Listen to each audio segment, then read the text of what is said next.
привет, друзья и весь творческий YouTube! Сегодня я соберу цветок морозника и покажу, какие бывают варианты. Первым соберу 5-лепестковый цветок, и каждому лепестку нужно задать форму. Углубляю пушечки пальцев в середину лепестка и растягиваю, образуя углубление. Края при этом растягивать нельзя. При сборке важно помнить такие нюансы. Первое. У цветка нет чашелистика, который мог бы закрыть излишки клея или другие недостатки сборки. Поэтому клея наношу немного и сильно зажимаю лепесток. Второе. Чтобы цветок легко было закрепить на стебель, не захожу на проволоку и подклеиваю только к дну серединки. Третье. Если хотите, чтобы цветок был чуть закрыт, наносите клей на бока серединки. Чем выше нанесете клей, тем более цветок будет закрытым. Ну а чтобы равномерно распределить 5 лепестков по кругу, сначала подклеиваю 2 с небольшим расстоянием, затем напротив располагаю третий, как бы между этими двумя, и в образовавшихся пустотах 4 и 5.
Для махрового цветка вырезаю лепестки немного уже, чем молд.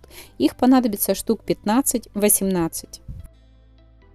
Их я окрашиваю 241 и 232 номером масляной пастели.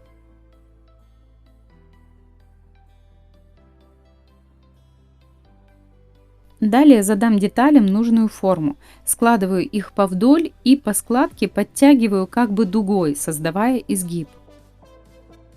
Обратите внимание, что лепесток я складываю наружу, то есть лицевая сторона остается сверху. В некоторых случаях можно верхнюю часть лепестка выгнуть в обратную сторону. Таким образом получится немного другая форма. Собрав цветок из таких лепестков, получится махровый, но не волнистый цветок. И в начале видео я показала оба варианта. Можно также на каждом лепестке сделать волны с помощью зажигалки или утюга. И сейчас я покажу сборку именно этого цветка.